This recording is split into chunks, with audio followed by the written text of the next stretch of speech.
Lalu ada persoalan baru lagi di kitab ini. Apakah seorang wali mesti punya karamah? Keramat bahasa kita. Coba keramat, ini bahasa Arab apa bahasa Indonesia? Keramat Jati, nama bus ya. Keramat, karamah. Apa arti karamah? Dari kata karam. Karam itu artinya kemurahan Allah subhanahu wa ta'ala. Karena Allah pemurah, maka diberilah karamah kepada kekasihnya. Dengan karamah itulah Sayyidina Ali bisa tidak kesakitan kalau lagi sholat. Dicabut semua busur di punggungnya. Dengan karamah itulah Uwais Al-Qarni walaupun tidak jadi pergi haji, tapi dia terlihat haji oleh orang.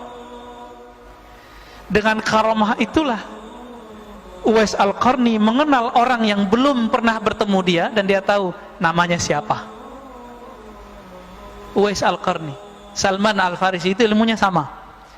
Ketemu seseorang dia tahu namanya, Pak. Orang ini nanya, "Bimaza ta'rifni?" Dengan cara apa engkau mengenalku? Kita kan nggak pernah ketemu, kan dulu nggak ada Facebook, Pak. Jadi sebelum ketemu kan nggak bisa dicek, nggak ada IG dulu. Terus bagaimana? Jawaban Uwais, jawaban Salman Al-Farisi, "Arafat ruhi ruhak." Ruhku mengenal ruhmu. Jadi itu nama ruh. Maka ruh kita ada namanya. Yang sekarang itu baru nama fisik, dikasih oleh bapak kita atau guru kita. Kalau mau ngajar di kampus, bisa nggak S1? Nggak bisa, harus nambah nama depan, DR. Dari dulu, bukan ya? Jangan ALM, Pak, almarhum itu. Harus nambah nama, doktor. Kok bisa? Jadi jika di dunia ngajar di kampus berkelas harus ada DR-nya, maka wali-wali itu dia diangkat juga. Saya mau tanya, dokter diangkat nggak? Dokter diangkat, Pak? Nggak pernah dokter sih, Pak, ya. S1 dia diwisuda nggak? Itulah pengangkatan sarjana. Magister diwisuda nggak? Maka dokter juga diwisuda. Wisuda itu disebut tansik. Jika wali disebut tansikul walayah, peresmian, pengangkatan wali. Ada wali yang menyaksikan dirinya seperti Nabi diperjalankan. Ini kan kebetulan kita lagi Isra wal Mi'raj, ya. Saya ngomong kebetulan bukan kebetulan bahasa Indonesia, tapi kebetulan bahasa lisan, ya. Nanti jadi problem lagi sama ahli akidah, ya. Nabi Muhammad SAW, kesempurnaan beliau mutlak itu ketika beliau diperjalankan dengan fisiknya dari tanah haram ke Al-Quds, dan kemudian naik ke arsy Allah Subhanahu Tabaraka wa Ta'ala. Sama, wali itu juga diangkat, Pak, nanti. Diangkat oleh Allah.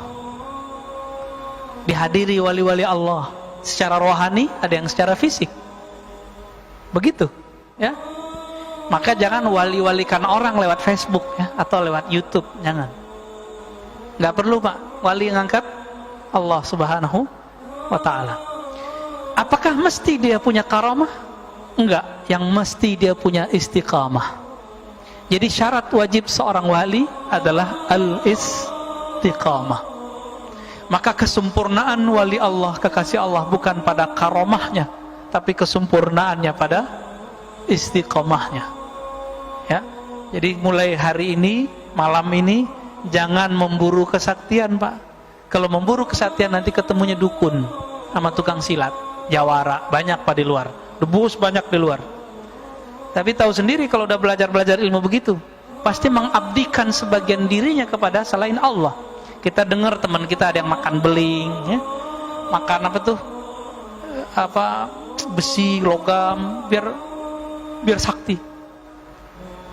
Ntar kalau mati gimana tuh, Pak? Ya. Ada yang memelihara khadam. Hati-hati, Pak. Nanti meninggalnya susah.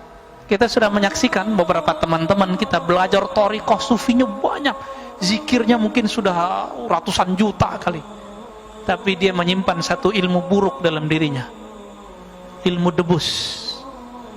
Ilmu debus ini kan ada dua, ada yang lewat jalur auliaullah namanya karamah, ada yang jalur auliaus syaitan, dia mengambil jalur ini dan gak pernah dibuang. Apa yang terjadi? Meninggal susah. Orang sakaratul maut terlihat 5 menit Pak, tapi itu bagi dia mungkin sudah 50.000 tahun rasanya. Jadi kalau ada ilmu-ilmu begitu, tobat kepada Allah, minta, ya Allah ambil ilmuku, udah insya Allah Allah akan ambil. Ya, kasihan kita punya badan ini, nanti ruhnya tergadai terus. Na'udzubillah min dzalik. Jadi kamalul wali bil istiqamah, la bil karamah. Kesempurnaan seorang kekasih Allah dengan istiqamahnya.